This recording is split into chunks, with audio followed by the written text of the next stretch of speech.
Good afternoon.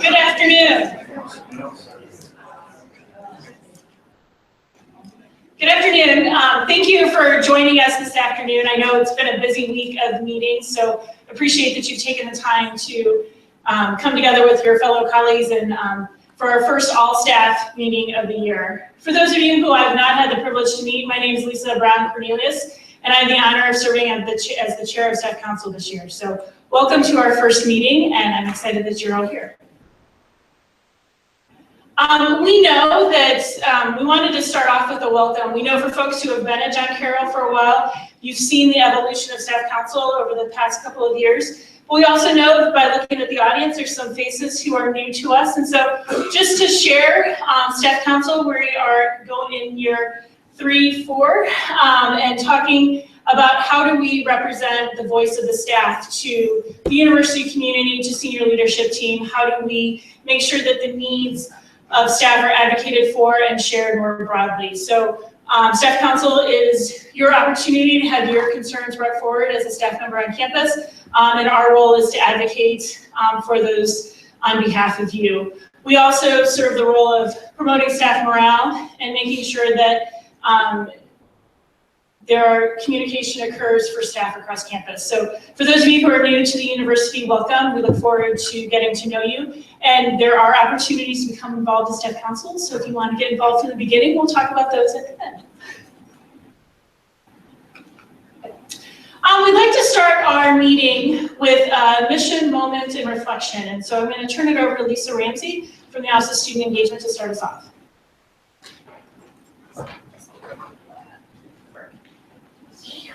Oh, sure, absolutely. Thank you for reminding that. Oh, sure. Hi, everyone. Hi, everyone. Ooh, yeah. Okay, so this is just a brief Mission Monday moment that I was asked to read today, so I don't have it memorized, so I'm just going to read it to you. I have lots of scheduled advising meetings with students. At times, however, there are unexpected visits from students for one reason or another. I used to think of these unexpected visits as interruptions. I saw them as interruptions pulling me from my busy day of administrative tasks, my to-do list, and my daily work that demands my attention. Reflection over the years, I have come to view these interruptions as welcome opportunities. Tapping me on the shoulder saying, this person is on your to-do list today, and reminds me to be present in the moment to someone who needs something from me right then. Advice, a listening ear, a cheerleader, or even a kick in the pants.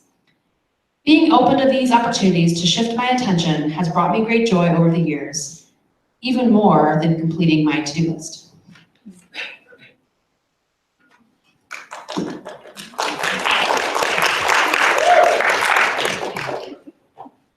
Thank you, Lisa.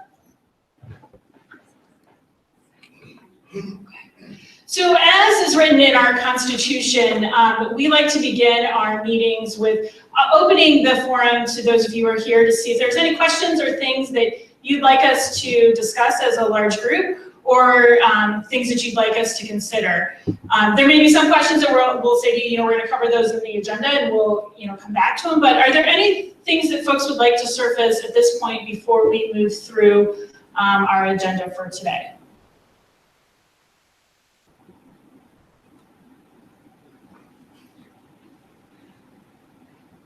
Okay. Please know that you can ask questions at any point throughout the agenda, and we'll also reopen things up for questions at the end. So some of what we may talk about today may spark some questions, and we'll be happy to engage in that conversation with you. Okay. So in an email that we sent to the Staff Council sent to the community at the end of August, right before, at the beginning of the academic year, we talked about the priorities that the Staff Council Executive Committee had outlined for the year that would hopefully guide our work as we come together this year. We based those priorities off of feedback that we received from staff in the assessment that we did last year, as well as the conversations that we'd had either individually or collectively with our colleagues over the transitions that have occurred at the institution, the questions that have arisen specifically around our financial status, and just the way that the transitions of staff positions, volunteer, staff reductions, things like that. And so based on all of those conversations, we've put forward for this year the 3 priorities that will guide the work that we do as a staff council, and will also guide the work that is occurring in each of the staff council committees. So first, our priorities are to foster staff morale and think about the role that we can play in supporting our colleagues at this time. The visibility of staff council's advocacy efforts. One of the things that we know is that staff council has the opportunity to advocate in many different ways, but we recognize that we may not have always shared back with all of you the ways that we are doing that, and so we've committed to being more transparent in the ways that we're advocating, the answers that we're receiving, perhaps the answers we're not receiving, and the ways in which we're moving forward. Promoting communication efforts with the senior leadership team. I think the communication between senior leadership and staff council has not been as formalized as we would have liked, and so we have made an intentional effort that I'll talk about in just a minute to make that more formal and to make it more ongoing than it has been in the past. For those of you, our staff council grew out of an idea by Jerry DeSanto, who was the former executive vice president, and he really shepherded the group into creating staff council.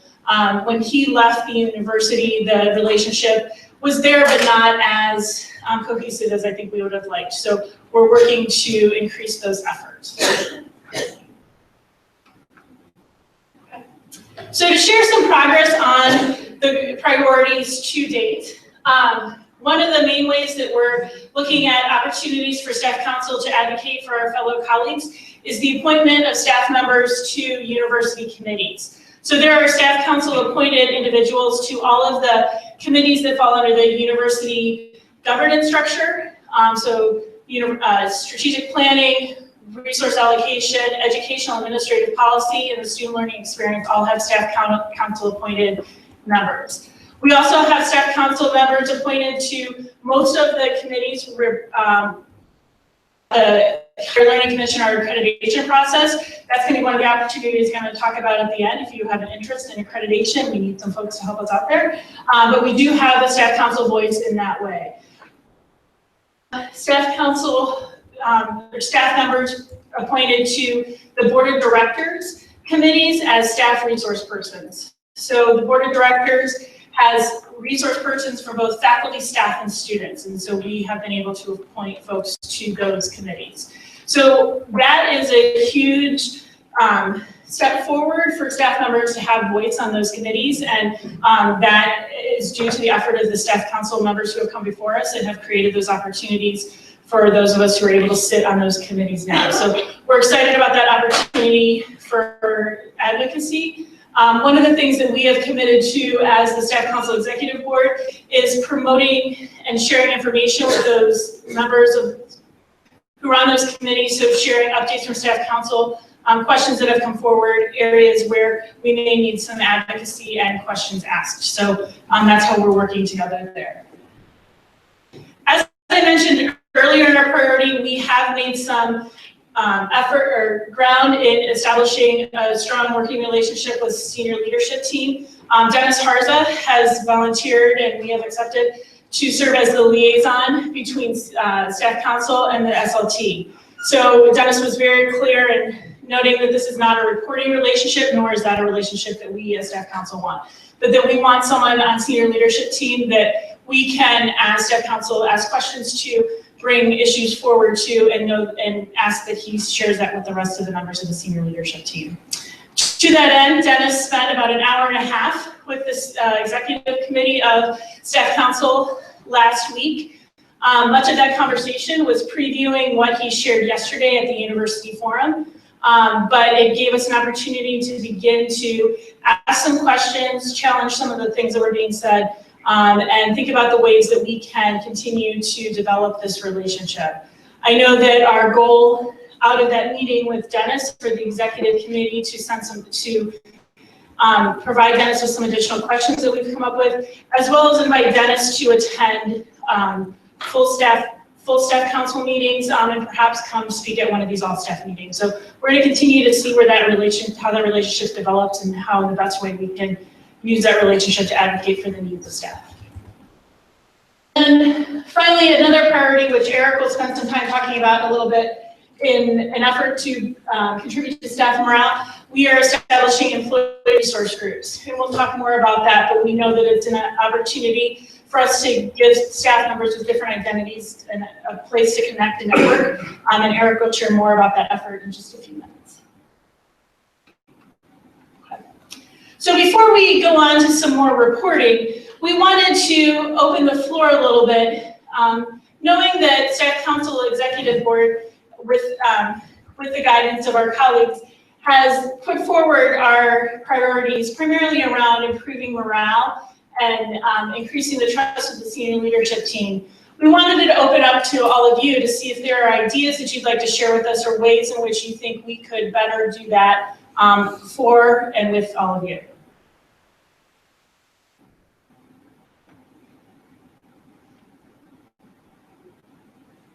Marianne. Hi, Marianne from Student Affairs. One thing that I just realized like a month or so ago was that so that we had all these new structures in order for decisions to be made at the university. Oh, yes, thank you. Thanks. Hi, sorry, Mary Ann from Student Affairs. So we have all the new committee structures by which decisions are getting made now at the university, and there's new people represented on them from all areas of the university. But we still have the senior leadership team, and all the other committees, they have a charge, they have a set membership, they have a purpose. And I guess, I think what we have not seen yet is really a definition of your leadership team. Now, you could say, but I really think though that would be really helpful, because where does the SLT fit now within this whole new governmental structure that we have created? Because what I would hope would not happen is that still some decisions are getting funneled that way, and some are going through the new process. So it's just something that kind of came to me the other day, and thought I should ask or engage in conversation about it. Great. So Mary, what I'm hearing is a better understanding of the charge of senior leadership team and how decisions are funneled through our governance structures. Right. Okay. Yes. Thank you.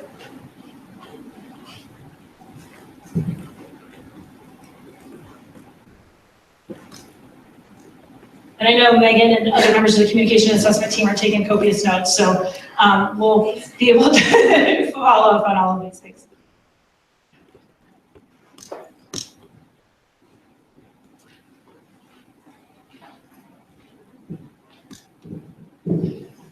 Hi, Dan Fotopoulos. I work at Residence Lab. So this is more on the staff morale piece. I know that I personally enjoy the opportunities we have to do happy hours off campus, and I'm looking forward to engaging in the coffee hours that we have that are now being run through Staff Council instead of HR. So I would continue to think about what are some easy kind of fun things that people can drop into both on campus and off campus to just expand the variety of like social events like that people can take advantage of, whether that's early in the morning, for those of us who work later in the day and in the evenings, like maybe something right on lunchtime, or maybe something right after work on campus that a lot of people can attend, because I know some of the happy hours people don't go that direction to go wherever it is they go after work. So just continuing to think about what are the different ways that we can reach different populations who have different hours or different needs before or after their work hours. Thanks, Dan.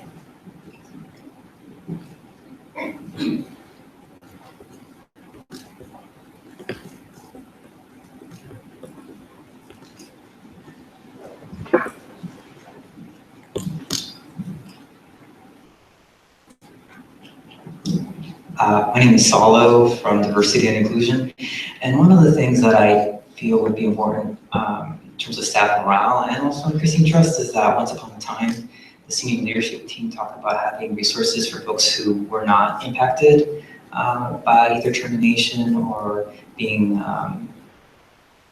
moved from 12-month to 10-month. And we had mentioned how there's someone appointed as survivor guilt, something like a discussion or some sort of maybe the coffee Fridays could be themed, I don't know. Okay. Should that be something that's led by staff council or from the senior leadership team? I think coming from staff council, there's more trust there. That's my point of view. But I would like to see something like that sooner rather than later. Thanks, Alan.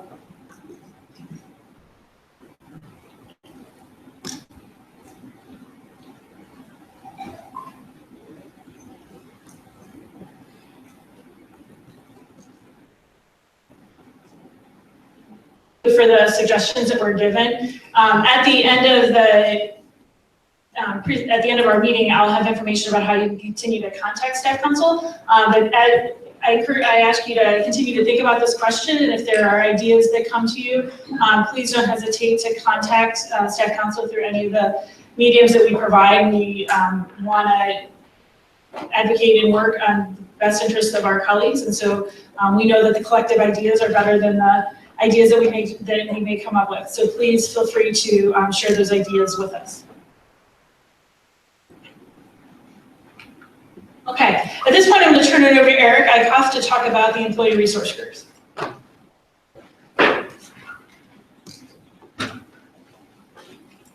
Good afternoon, everyone.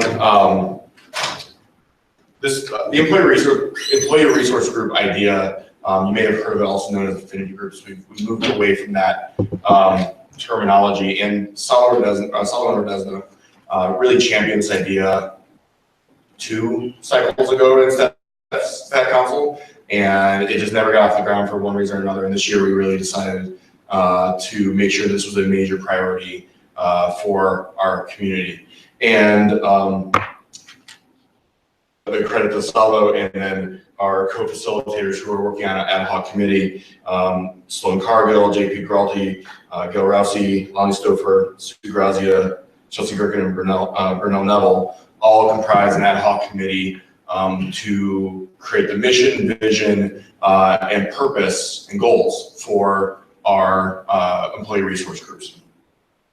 And the whole premise is really building morale back into our community based off of a couple of different things. I'm not going to read the mission, you guys can do that, but we felt like it was a very important thing to do, and typically around historically underrepresented populations within our community, as well as generational groups. So what we decided for this first year is to start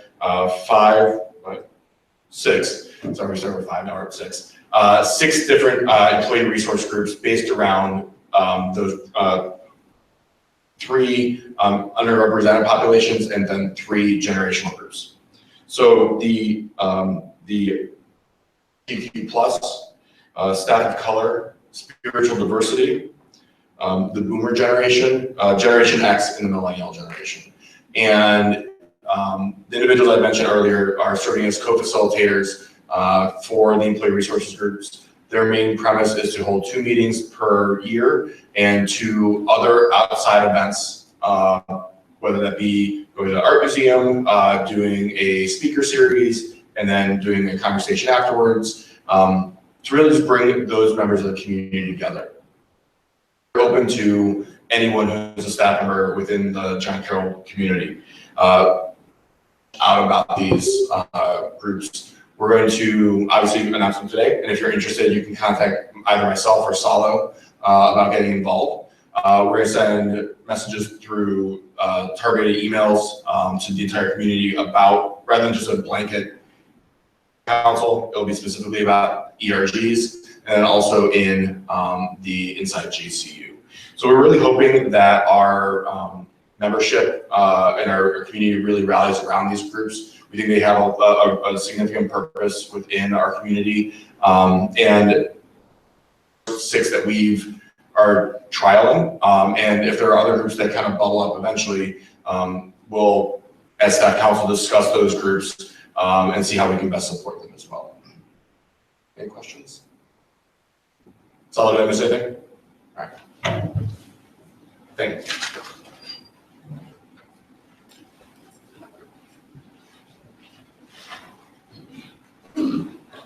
Thank you to Eric and Salo for your leadership on that and really offering an awesome opportunity for our colleagues. So the other thing that I wanted to talk about is representation on university committees. So as I mentioned earlier, we do have appointments to the university committees on governance, HLC committees, board of directors committees, and all other major university committees, including the Diversity, Equity, and Inclusion Committee, the Space Committee. I'm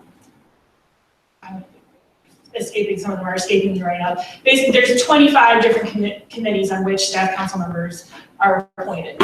One of the things that we've committed to is that we have asked all staff members who are serving on committees to report back about what they are learning, what they may need from staff council. So we've asked all of those staff members to complete a quick form after each committee, just sharing with us what was on the agenda, any questions that arose, and what may be moving forward. Our other goal is to, at our all-staff meetings and as well as the full staff council meetings, have some folks report out to the larger community about what they're learning, what they're experiencing at these committees. We're doing this in the spirit of wanting there to be more transparency, as well as one of the things that has been shared is as we put folks on committees, how are we bringing that information back to the rest of our colleagues? And so we're looking at different formats and ways that we can try to do that, knowing that the amount of information that we have is copious and wanting to make sure that we share it, but also do it in a way that is manageable for all of you. So with that, I'd like to invite Kara Rose from the Registrar's Office to talk about her experience as a staff resource person on one of the board of director committees.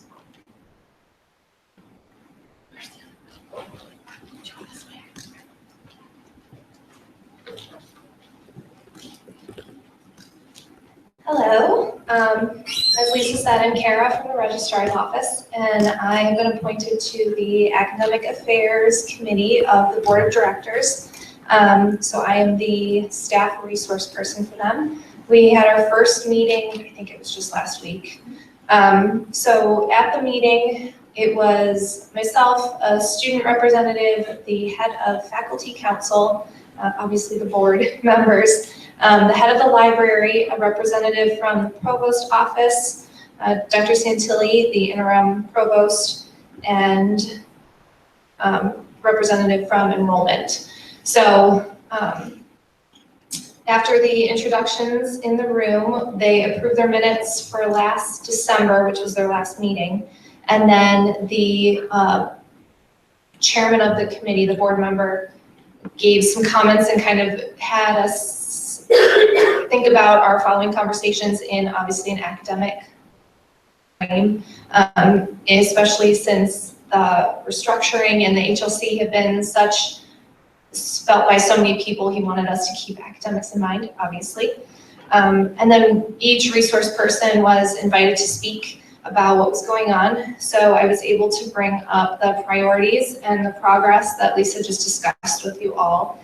We also, statement has been shared, the staff council statement. So I did quote that for the board, and it was received in one way or another, because I actually heard from faculty members who weren't at the meeting that they had heard about the statement. So I hope that that's shared with everybody. Okay. And it was just our statement on the restructuring, so that'll be forthcoming. The other statement that came out, especially from the faculty side, was about the hybrid presidential search, the closed hybrid presidential search. So I was glad, at least personally glad, to see that follow-up email that came out, just further explaining the search, because the meeting happened right after that first email came out about the search being a closed hybrid search. Representation from the provost office, they talked about faculty. They had all these intricate breakdowns of faculty, tenured, part-time. And what I took away from it was that because a number of faculty that are retiring at the end of this year who've taken the early retirement, I know it's pretty prevalent that we hired 18 new faculty members this year, but I guess based on the numbers as well as the hiring or not hiring of those faculty that will be leaving, the number of faculty is actually constant or it will be dropping slightly. So that was a very nice breakdown for us.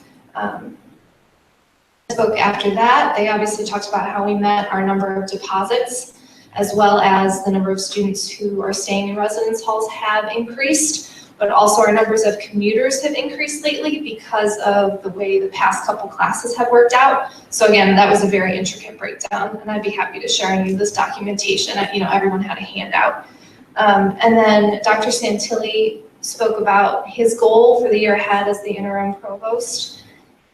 And he shared this same information with the convocation with the faculty. So it was just kind of a full circle coming around, sharing it with everybody there.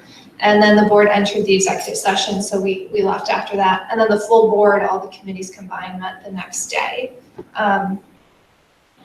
The only other thing that they asked me as a staff resource person was about how we felt through committee structures. And everyone kind okay.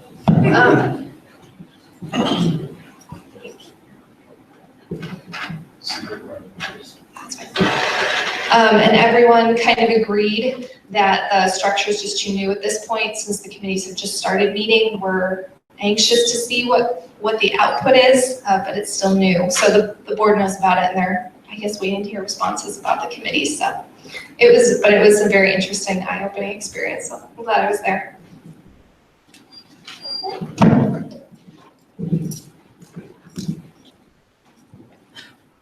Thanks, Kara, and thanks for representing us. And the statement that Kara referenced, we'll be putting up we'll share it with you in just a couple of slides.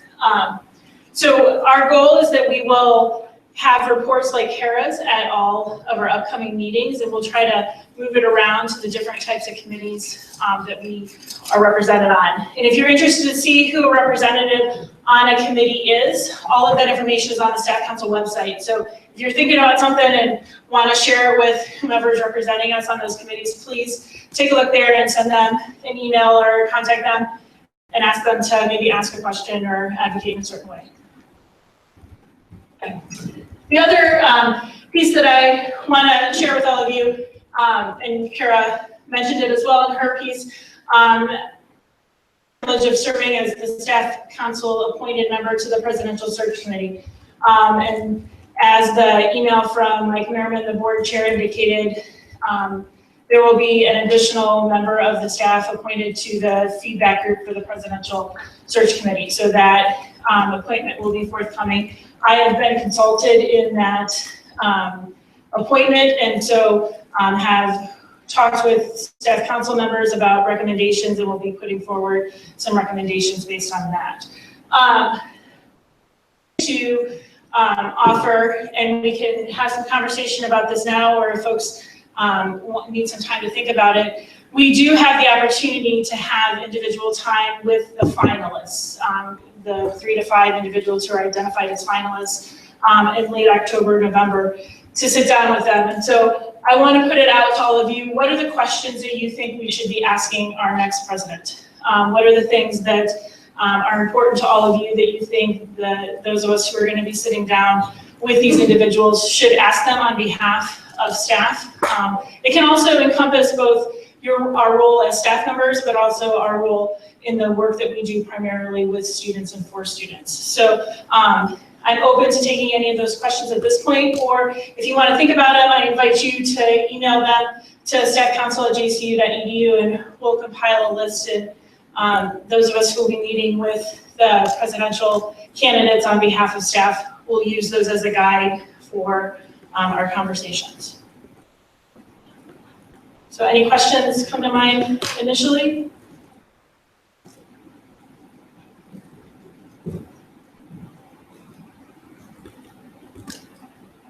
right. Well, again, if they do come forward, please don't hesitate to send them on and we will compile them for those meetings.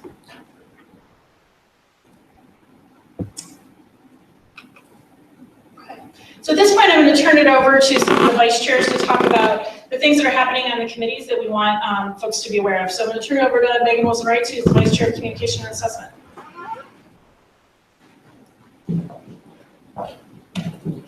Hello.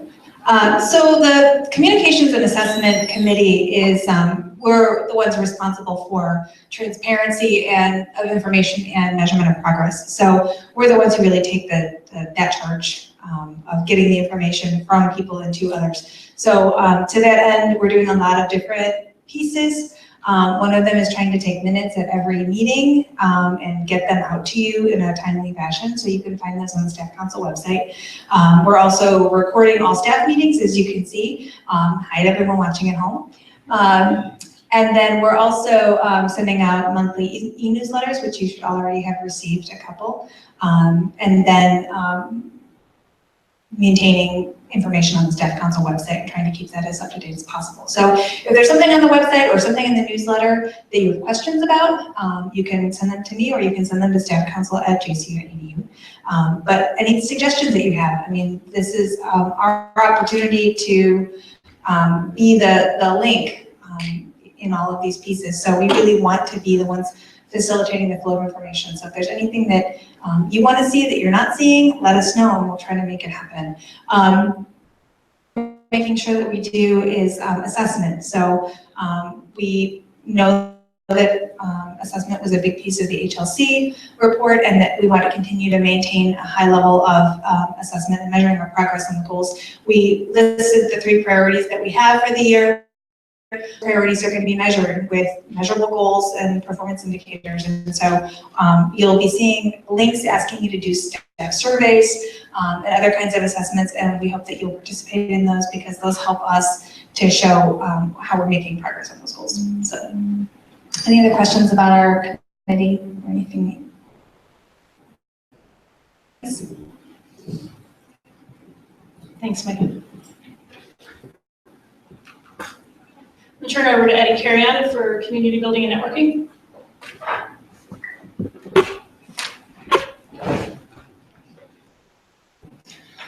Welcome to all the new staff at John Carroll University. If this is your first staff council meeting here, and we look forward to meeting you throughout the academic year as you participate in one of the many events that the staff council puts on, primarily through the committee of which I'm privileged to serve as vice chair, to foster morale and provide fun opportunities for us to engage one another in fun and meaningful ways. So the committee has taken a look at the events that Staff Council has put on in years past, and it was really important for the committee members to continue to engage staff in ways that they really appreciated. So the Community Building and Networking Committee has identified, for those playing at home, 3 signature events and nicely placed around times where you traditionally will eat. So the 3 signature events, we will talk about the dates at the end of the presentation, but we have our first Friday coffee hour, which traditionally was held between 8:30 and 9 a.m. the first Friday of every month. We've expanded it to be 1 hour. It is a drop-in. You do not have to stay the entire time, but we do welcome colleagues to come to enjoy some light breakfast items and beverages, and to get to know folks. With regard to the lunch hour, this is a new initiative that our committee is putting forward, and it's an opportunity for folks to gather informally for bring your own lunch.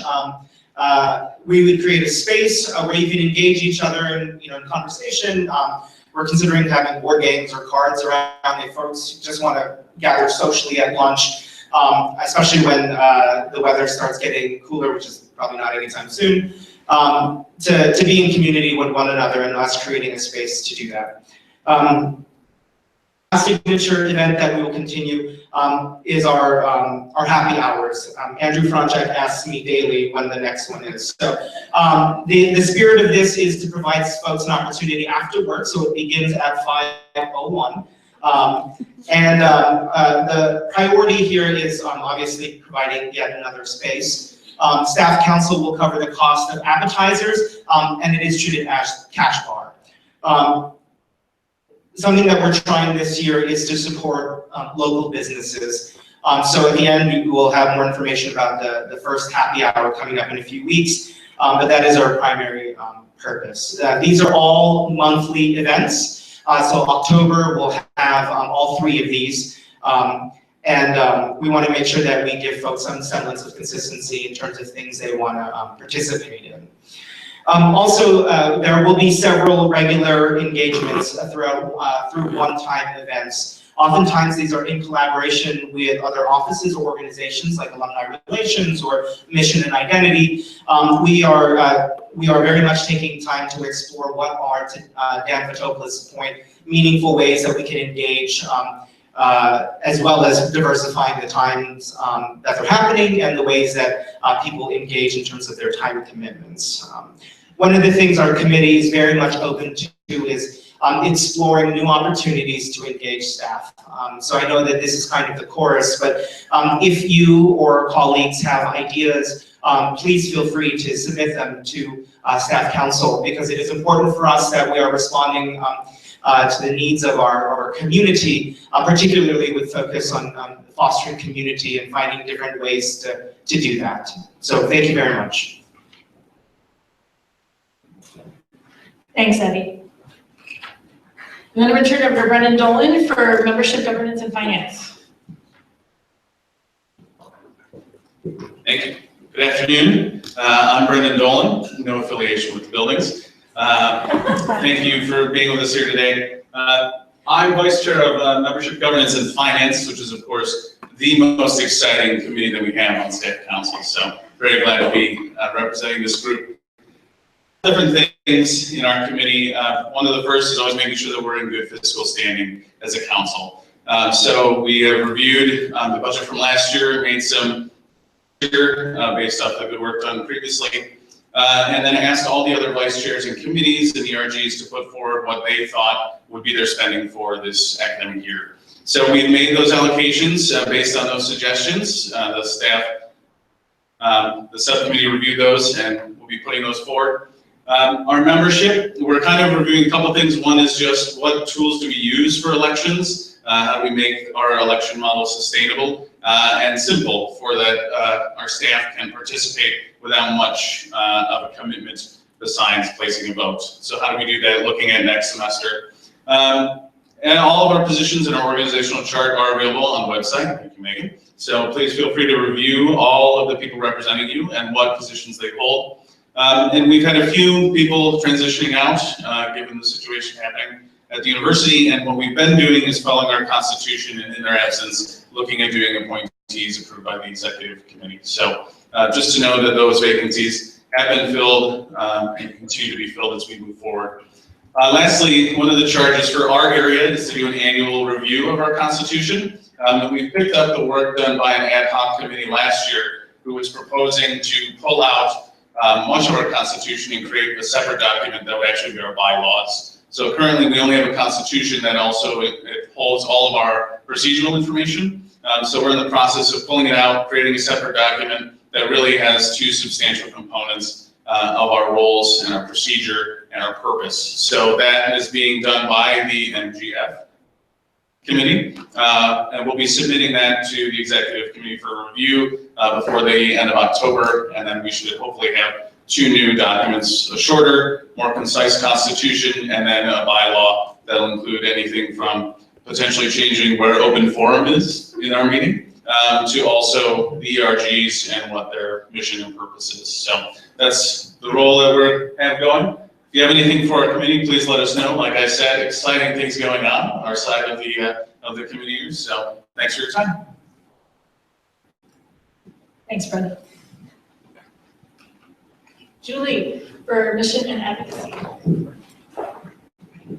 Hi, everyone. I'm Julie. I see a couple of our other committee members here, John and Carol and April. I don't think I've seen, but I'm part of the Mission Advocacy Committee. A couple things that we've been working on this semester.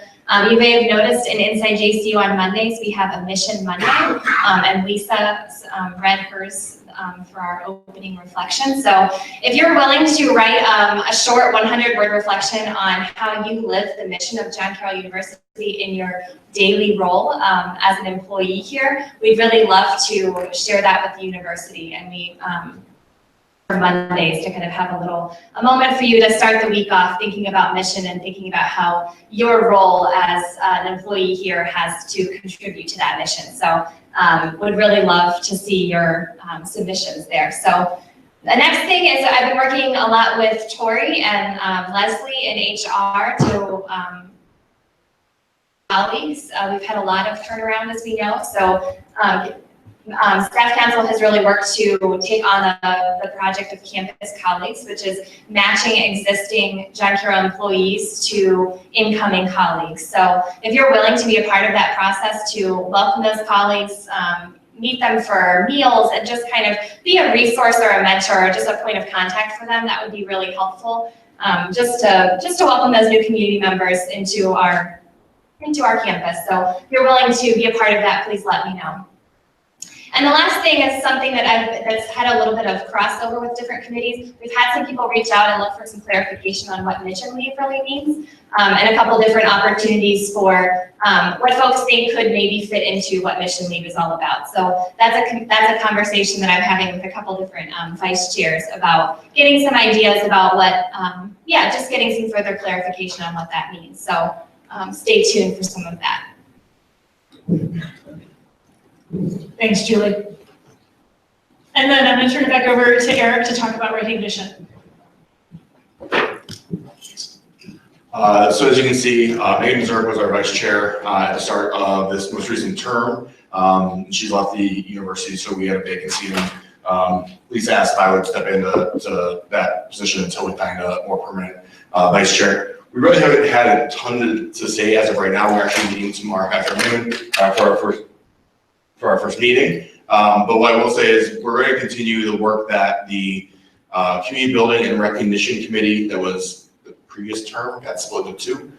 We will be working on a lot of those same things. So enhancing the staff recognition and excellence awards that happen in the spring, doing more ongoing recognition of our staff members and their achievements, and then also figure out other ways that we can really recognize our colleagues. The one thing I will say is if you are in the main hall of the admin building for any reason, those big plaques that we had created last year are hanging right outside the president's conference room. So we have representation just like all the other faculty awards that are up there. So I think that's it. Thank you, Eric. I was very excited the first time I walked down the hall and realized those were there. So thank you to that committee for getting that up there. Okay, so folks have talked about some of our upcoming events. So as Eddie indicated, our first Friday coffee hour is going to take place on Friday, October 6th from 8:30 to 9:30. The Community Building and Networking Committee started last year was moving those coffee hours around. So we're going to have the first one in the Murphy Residence Hall lobby. So just come directly in those front doors of Murphy and join us for some coffee and some light breakfast. There will be a staff happy hour. Andrew, do you have this? Okay, Thursday, October 12th. It'll be at the Slyman's Tavern, the new one in Beechwood that was just built or renovated at Harvard there. The staff faculty retreat mission leave opportunity. Does anyone want to share any greater detail about that? Yeah, so this is Friday, October 13th. That's the Friday of fall break, so it is a quieter day for a lot of staff and faculty. We'd love to have you join us. It's going to be here on campus. And yeah, join us for the day. We'll just have a time of reflection. The theme is peace, which seems very appropriate for the hectic time of year and everything that's happening in our world. So join us for just a day of reflection and quiet. And yeah, it would be great to see you there. It's on campus. It'll be in the reading room, we'll meet in the reading room, but there'll be some more information inside JCU, and maybe you'll be getting a postcard in the mail. Thanks, Julie. Eddie or someone from Community Building Networking want to talk about homecoming events? It's homecoming and family weekend is such a wonderful time for our community. It is one of the larger events that happen at John Carroll. Jean and other members of senior leadership have been incredibly supportive of colleagues who have departed, welcoming them back because they are definitely members of our community. So that is also an opportunity for us to reconnect. We will continue the door decorating competition that has been very successful in years past. Staff Council is supporting it. We do ask, there will be an Inside JCU announcing that if your office would like to participate in order to foster school spirit in anticipation for homecoming and family weekend, just a week before judging commences, so that's the 19th, to please register your office. There will be rules and guidelines to make sure that your economy doesn't have a cow on it. So, but also in order to create some degree of fairness in terms of space. We're very excited. There will be a prize for the winning office in addition to bragging rights and some type of feature, which I'm sure in our newsletter. Judging will take place the Thursday before family weekend. Also, in an effort to support staff members coming out to homecoming events, there is a Blue Streak tailgate that's a part of the homecoming weekend, which is 2 hours before our home game against Muskingum. We are inviting staff to come and bring their families and friends, obviously, to enjoy the tailgate. There's a ton of fun activities. Many student organizations and offices are sponsoring booths. As staff council, we would like to offer staff who come a $10 voucher to use at one of the 3 different food trucks that staff members, that will be there selling food, but $10 for you and your family. Details in Inside JCU are forthcoming.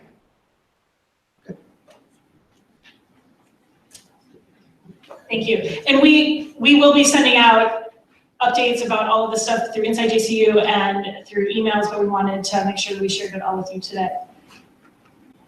Okay. So as I indicated earlier, we do have some openings on staff council. So if you are, or to serve as a staff council appointed individual to one of the HLC committees specifically. So if you have a level of interest in perhaps serving as the vice chair of recognition and want to express that interest, please feel free to contact me. Or if you have a desire to serve on one of the university committees related to HLC, please contact me as well. We are always looking for new folks to join us in this really important work that we're doing.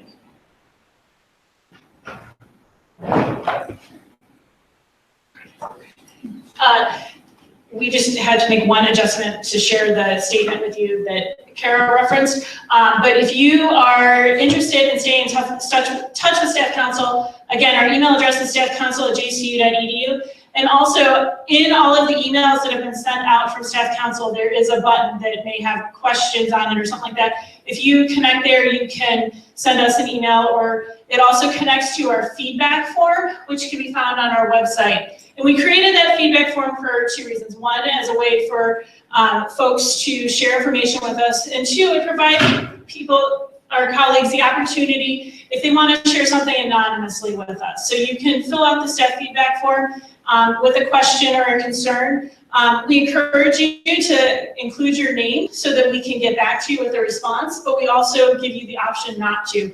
And we'll do our best to provide a response in another medium if we can. But we have that as a way for us to continue our advocacy and get questions answered for our colleagues. So some of the questions that we have received, we received several post the staff reduction. So for folks who moved from 10 to 12, or from 12 to 10-month positions, there were several questions that arose from those folks. So we moved those questions forward and tried to provide a response back to individuals. We've also received some questions around benefits and things like that that we forwarded to HR, the appropriate parties. So And where possible, we responded back to individuals who have asked the questions once we received the answers. So please use that as a way to share with us your questions, concerns, or things that you need from us. Okay, so the statement that Kara referred to was a statement that we crafted as a result of a question that was asked to one of our appointees to a board committee in advance of their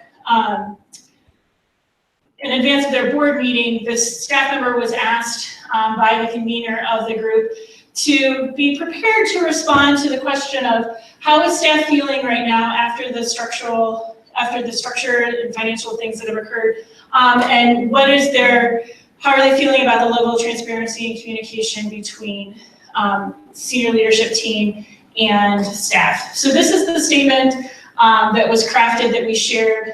I'll give folks a couple of minutes to read. And we'll make sure that this gets placed on our website.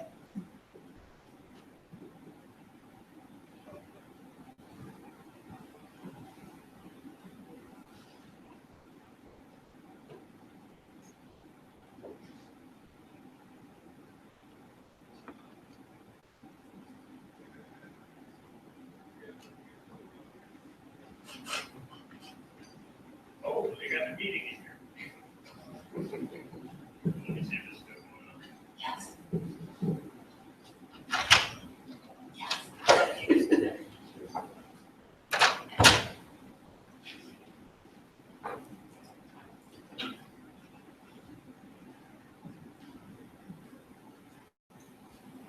So our hope is that our statement captured where we are in the understanding that there are still concerns about the direction in which we're heading, but recognizing that we are moving forward and how are we supporting each other and making sure that we are holding our senior leadership team accountable for this level of transparency. So this is a statement that we'll continue to use as we talk about the priorities that we've set forward in Staff Council, but also something that we want to share with all of you. So with that, I open it up to any questions that folks may have before we end our time together.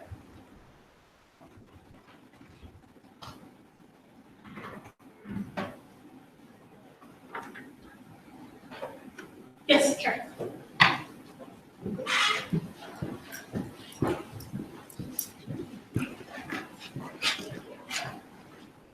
It's not really a question. I guess it's more of a suggestion. I don't know if it would be worthwhile or not, but I had heard from members of the faculty that they were thinking about creating some sort of forum where faculty members could comment on the presidential search, like anonymously, like just kind of like a message board about it, to see how people were feeling and kind of get a feel for the climate. So I don't know if that's something that staff might find, something comparable, that if staff would actually use something like that. But again, just being able to say what you feel, be anonymous about it to some extent. So they had talked about doing that at faculty council, and I thought maybe that was something staff might be interested in as well. So. Thanks, Kara. We'll reach out to Emily Butler, who's the chair of faculty council, and see if there's potential opportunity for collaboration there.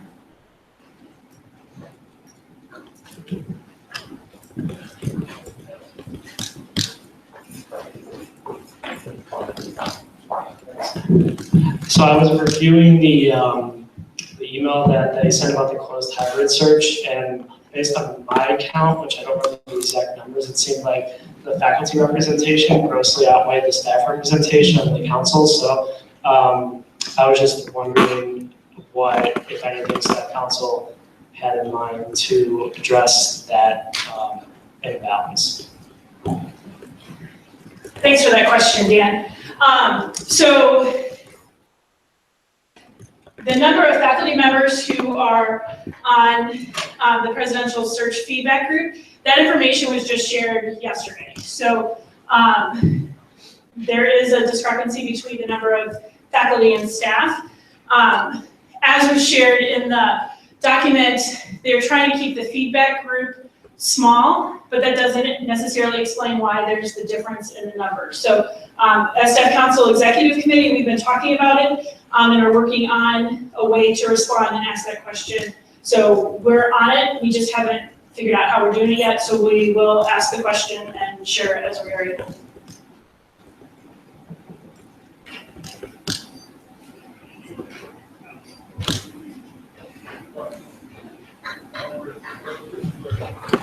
Come on, Eddie. Okay. So October 2nd is somewhat known, but typically has been a national celebration of custodial staff and housekeeper appreciation. While not technically part of our John Carroll Staff Council area, the folks that work with GCA obviously do a lot for all of us. Typically in Residence Life, we've done something to recognize those that work in the residence halls. And I reached out to Mike Roeder this morning about trying to do something larger. But if anybody is interested in perhaps helping me lead a charge or put something together campus-wide, because our housekeepers do work in all of our buildings. But I thought kind of collaboratively and being recognized by members of the staff might be something that people would be open to. So if you're interested in that, maybe just find me after the meeting. Thanks.